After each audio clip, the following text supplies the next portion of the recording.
Why, hello there. I assume you clicked on this video so that you could learn a thing or two about farming Re-Perk, eh?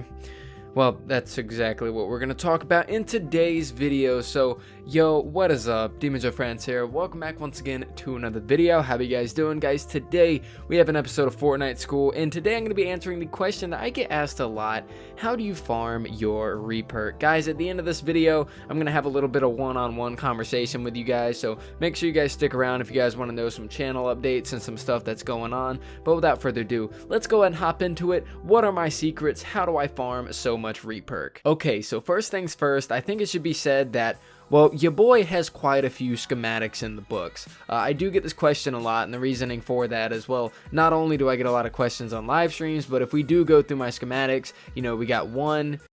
I lost count. But yeah, I do have a few schematics in this game that are max legendary, and you know, I usually do this on a weekly basis. You know, I'll get my legendary perk up, my epic perk up, my re-perk and whatnot. And, you know, I would do this on a weekly basis for, you know, every single time that a new weapon comes out. And if you guys are curious on how you farm, you know, your legendary and your epic perk ups, I've already done a video on that. It should be in the Fortnite School playlist. But yeah, today I do want to talk about getting re-perk, because the re-perk is quite the hot topic in the community, because re-perk is so freaking hard to come by. Once every single week you're going to be able to buy 2,000 re-perk, and aside from that 2,000 re-perk, you're not really going to be able to get much else unless you know a proper farming method behind it. So there's two different ways that I personally farm re-perk, and there could be some other ways, but these are the two best ways in my opinion, which is why I use them. I mean, how else would I max a weapon every single week? And I kind of want to go over them. So for one of them, you're going to have at least Canny Valley completed. For the other one, you can pretty much do it in just about any zone, if I'm not mistaken. So let's go ahead and go over the Canny Valley one first. You have to have Canny Valley completed because you have to have the Storm King unlocked, essentially.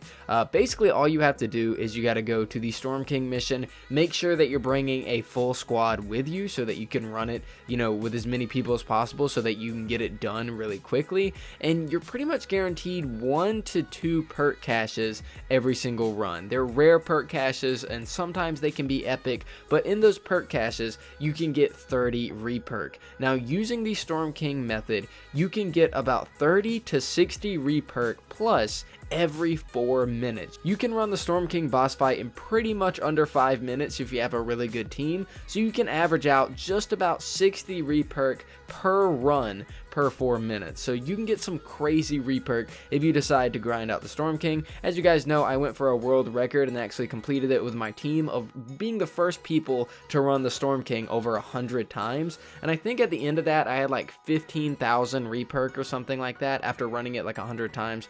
You know, that's counting in, you know, runs where I got 30 re-perk, runs where I got 60 re-perk, runs where I got even more than that. So, you know, it can vary, but you're pretty much going to average about 60 re-perk every 4 minutes using this method. Now, there's another method for those of you guys that either don't have the Storm King or you just don't want to get bored out of your mind, and that other method is encampment missions. Now, I'm not sure how different these are at other levels because I only really play Entwined Peaks, but whenever you do run encampment missions, you are pretty much guaranteed, I shouldn't even say pretty much, you are guaranteed over 50 miss monsters every single encampment run. If you guys don't know why that's an important thing, if you go to your quest log and, you know, you go to your repeatable quest right here, this quest right here called Danger in the Mist requires you to eliminate 50 miss monsters in successful missions, and it gives you 100 re-perk. You can get 100 re-perk per run whenever it comes to encampment missions. They can be up to 10 minutes long if you got a good team.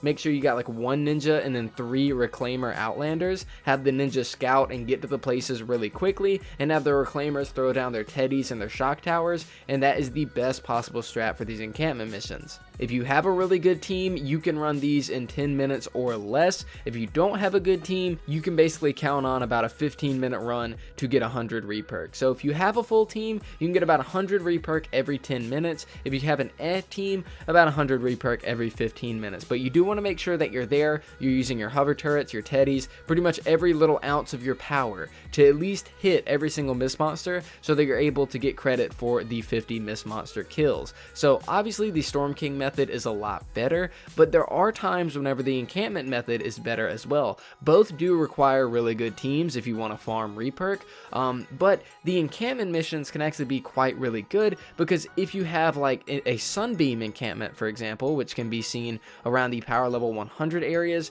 then you are good. You are 100% set, because you'll be getting like 4 sunbeam every single run, and you're getting the Re-Perk and the sunbeam on top of that. It's not very often that I see a sunbeam encampment around the power level 100 area, but they do happen every now and again, and they're very useful for getting that sunbeam supply up as well, and you'll be able to get Re-Perk at the same time. So Storm King, that's going to be your best bet in terms of efficiency, but in terms of boredom, you're going to be bored out of your mind. Whenever it comes to encampments, you can do encampments and farm stuff alongside those encampments and basically kill 2 birds with 1 stone. You're not as efficient in terms of with your Re-Perk, but you are able to get other stuff as well. So those are the 2 best methods whenever it comes to farming Re-Perk. That is how I farm my Re-Perk. Like I showed you guys earlier, your boy has quite a few schematics. Like schematics I didn't even want to max out. Like this Coco 45 did not want to do it. Snowball Launcher did not want to do it. Ghost Pistol did not want to do it. But I do it every single week so that I can give you guys some really good content and make the live streams a little bit more exciting and whatnot. So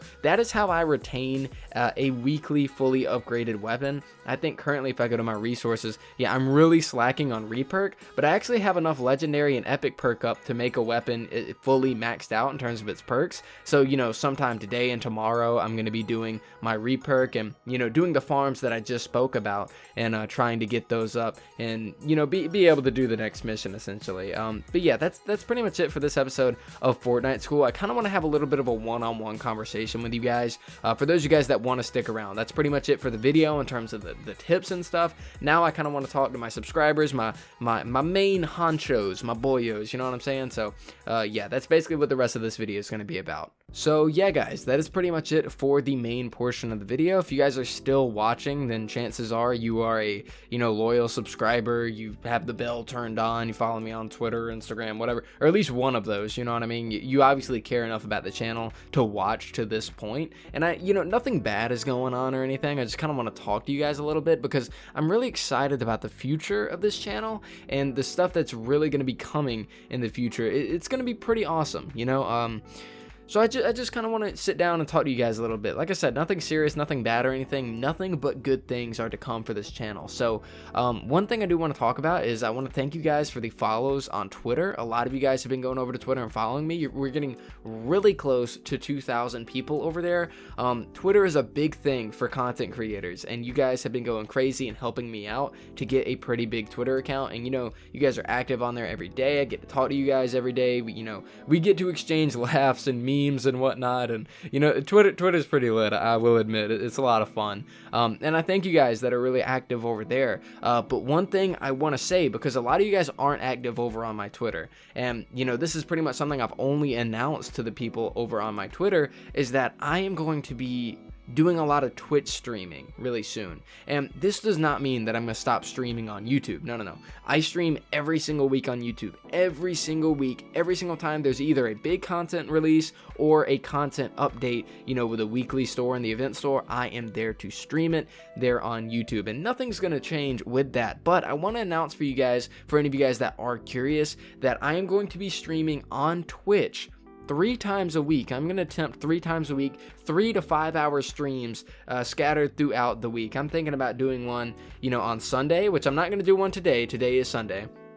But I'm thinking about doing streams every Sunday, every Tuesday, and then every Friday, I believe. Those 3 time periods right there. And I may even extend it, I'm not entirely sure yet. But I do want to try and do some not weekly streams, but like 3 streams throughout the week over on Twitch. I want to grow a Twitch channel. A lot of you guys ask me, Joey, why don't you stream more often? I want to watch more streams and blah, blah, blah. And I've really been thinking about it.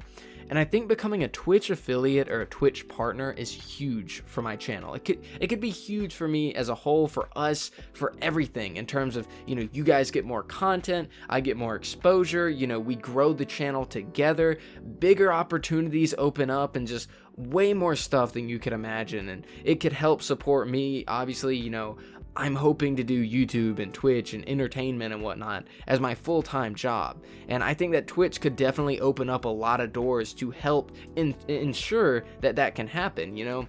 We're nearing on 40,000 YouTube subscribers, which is freaking insane, man. I don't even know how that's a thing, you know?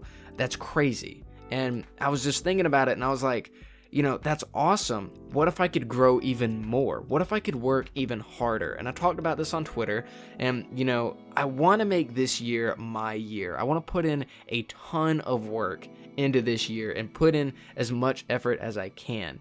And so I want to start doing some streams on Twitch. I'm not sure if it's going to be a permanent thing, if it's always going to go down, but my goal is to become a Twitch partner this year. You got to average 75 viewers every single stream, and, you know, a lot of other requirements and stuff. So what I'm asking is that if you guys are interested in more live streams and you want to watch more of me, obviously you never have to donate. Don't even think about donating. I'm not trying to do this so that you guys will give me extra money or anything. I'm trying to do this for exposure, grow the channel. Let's get more content out. You guys can have more content. We can hang out more live streams, just tons of stuff. And, you know, those would be Twitch exclusive. I'm not going to upload those live streams to YouTube. Those are going to be its own thing. And, you know, I'll announce it here on YouTube and stuff, but, you know, whenever those streams are going live and whatnot. But yeah, I just wanted to make this little bit of this video and just kind of talk to you guys a little bit what I got planned for the future. So essentially, you know, we're just about to hit 40K. That's awesome. In the future, I want to become a Twitch affiliate, a Twitch partner. I think that would be awesome. Soon we're going to hit 2,000 Twitter followers, which is crazy. And there's just so much growth going on right now. I don't want to stop. I want to work even harder, deliver you guys some great content. And, you know, it's just a freaking journey, man. You know, it's a journey. A lot of you guys have been here with me for a very long time, and a lot of you guys are new as well. And we together are building a story here. We are building something great. And I'm just so happy to have you guys here with me. But guys, that is pretty much it. You know, I rambled on a lot, but I really wanted to have like a, you know, face-to-face conversation, even though you're through your phone or computer. But, you know, I just figured that I would talk about it. So Twitch streams coming soon, YouTube milestone coming soon, Twitter milestone coming soon, and I'm going to be working as hard as ever to make sure that I can make this a full-time thing and that you guys can have content on a daily basis for as long as I can think of, you know. But guys, thank you so much for watching. I greatly do appreciate it, and I will see you guys next time.